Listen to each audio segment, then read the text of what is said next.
Welcome to C Squared, reviews beyond the speed of light.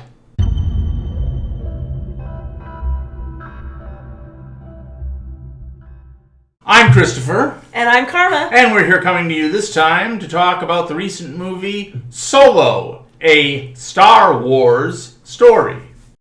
Carma, what did you think?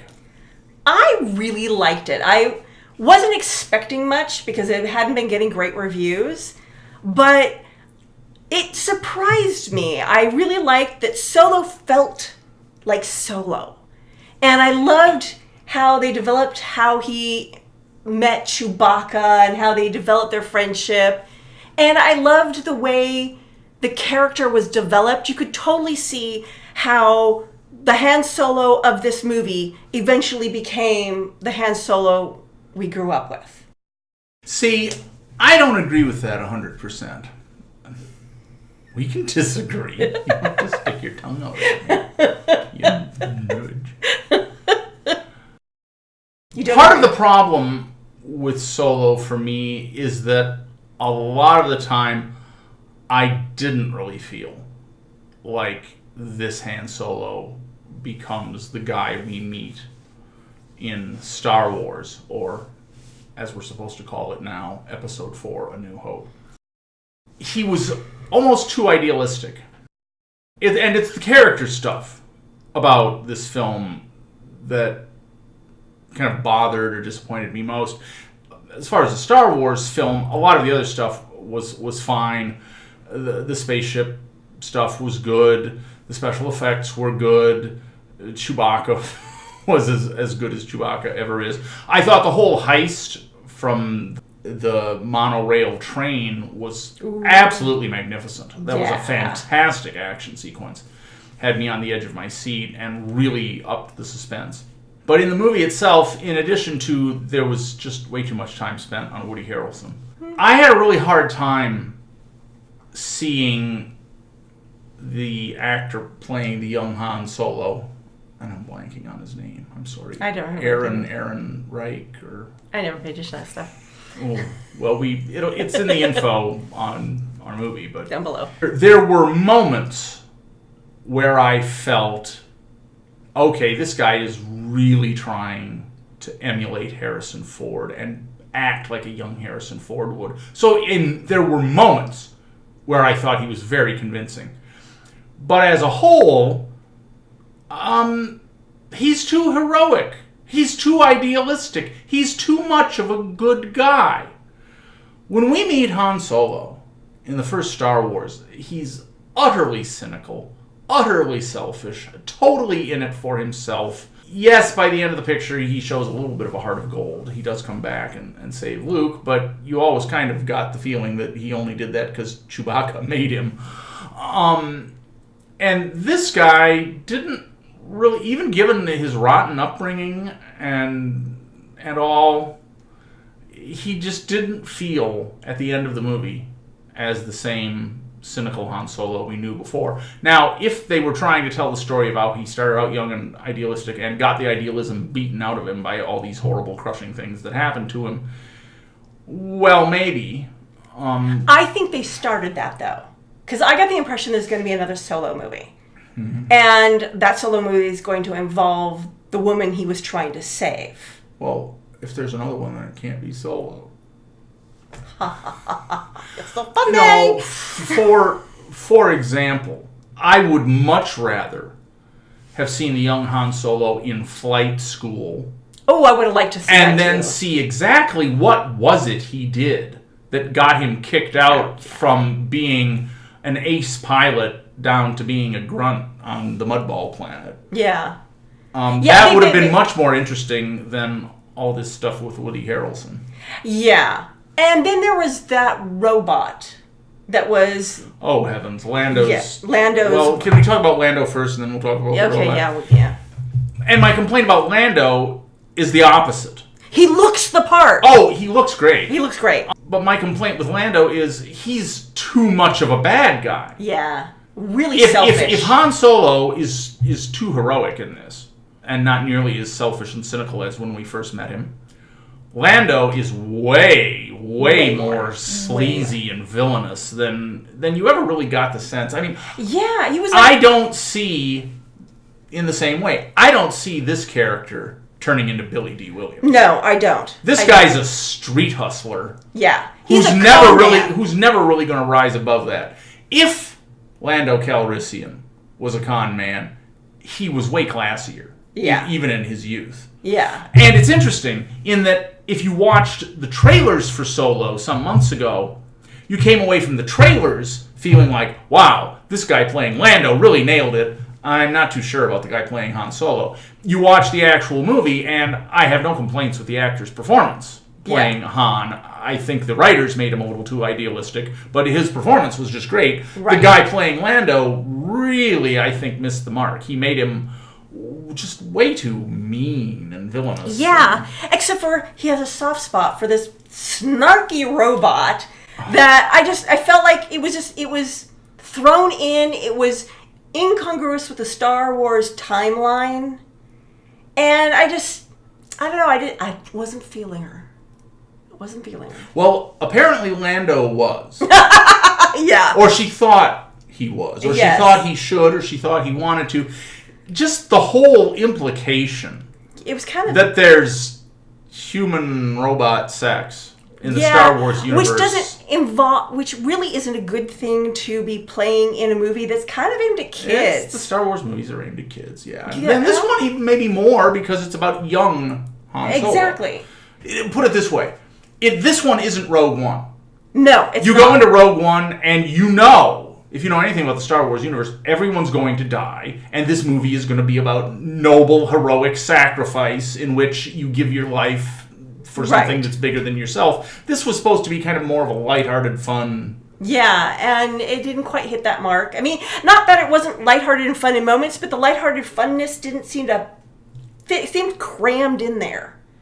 And there were other little lapses at the very end, or close to the end, where they get to the planet and Lando is all disappointed because the Millennium Falcon, his ship, has been all busted up and everything.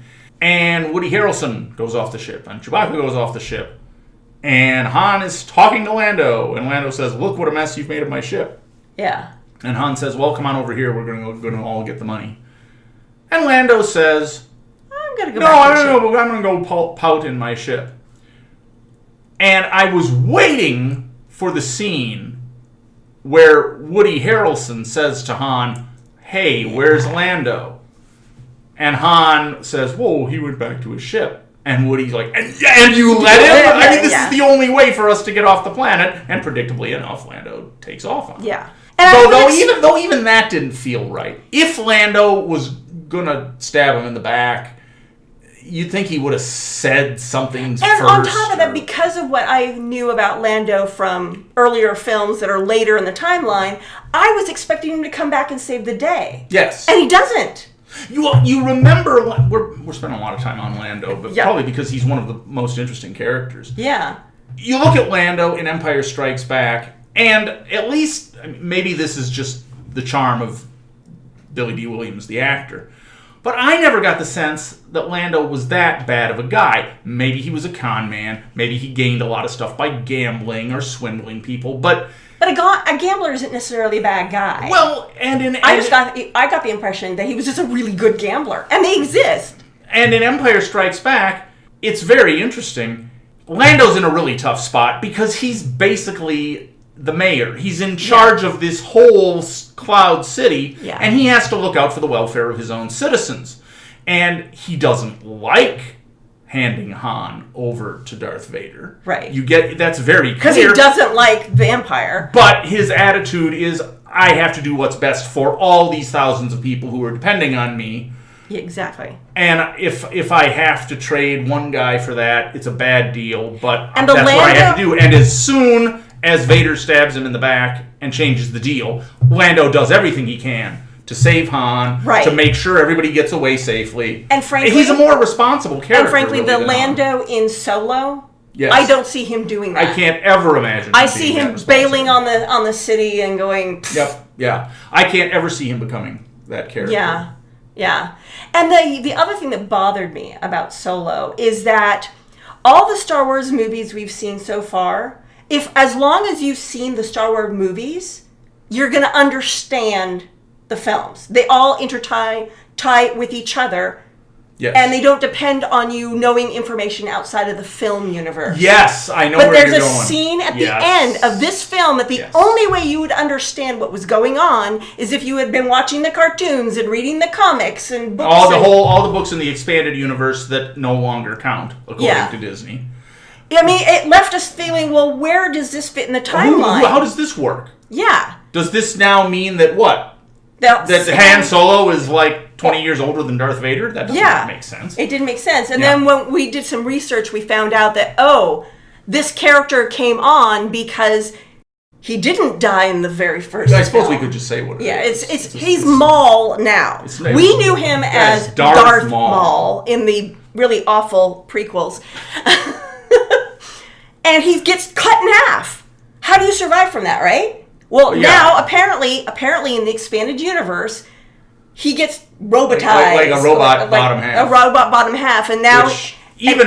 I think even for Star Wars, that's like really far-fetched. Yeah. I mean, compare it to real life. Yeah. You can lose a hand. Yeah. Or a leg. And do perfectly okay with a prosthetic. Here, but if you're cut in half, I'm sorry, you're done. Yeah. Like your intestines are missing. And then the notion that using the Force, he somehow managed to survive this long enough to like have a robot bottom half stuck on him. Yeah. And then the Emperor said, "Oh, well, that's nice, but I don't need you anymore." So he goes off to be a gangster or something. And And as Karma pointed out, if you've just seen the movies, if you haven't been a super uber hardcore geek that's read everything in the expanded universe and all the comics and watched all the cartoon series, this comes out completely out of left field. Yeah. And you're sitting here thinking, well, how is this even... What? Yeah. It left us feeling kind of like...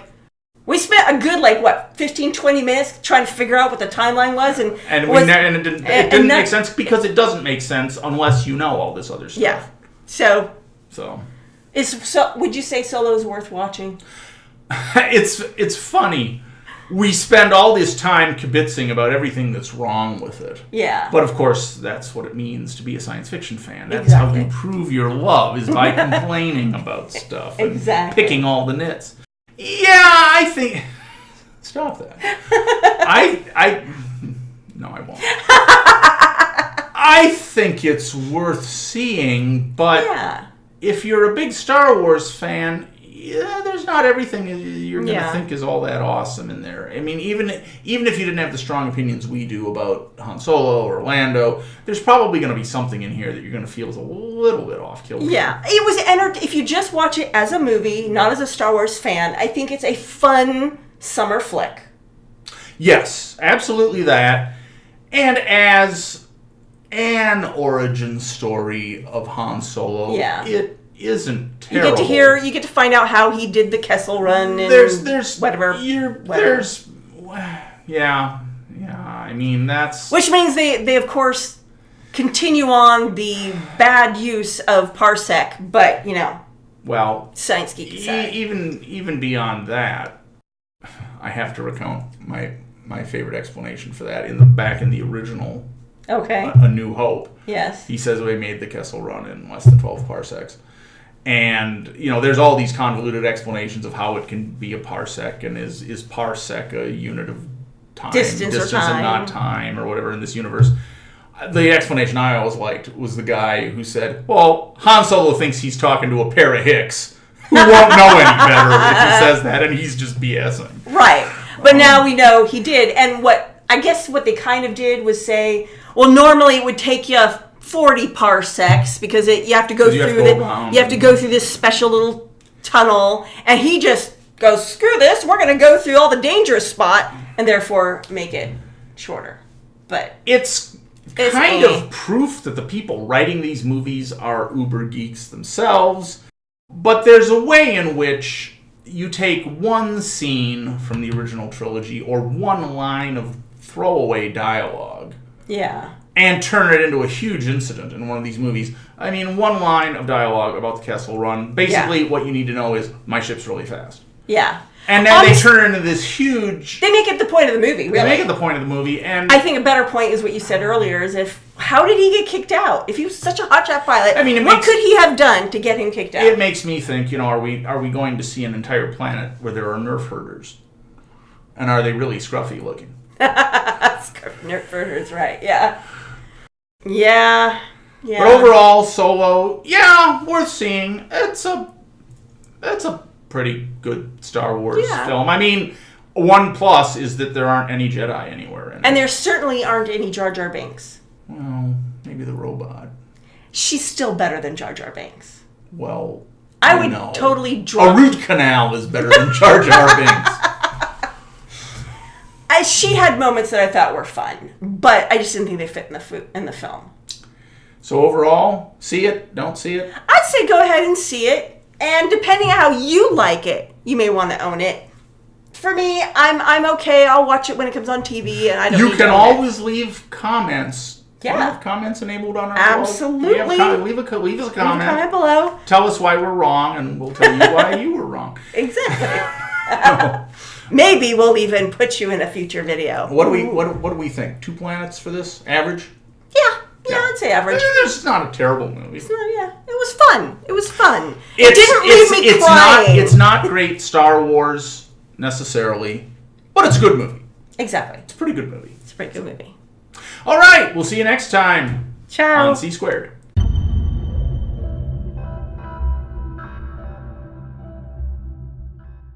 Solo, a Star Wars story. Yes.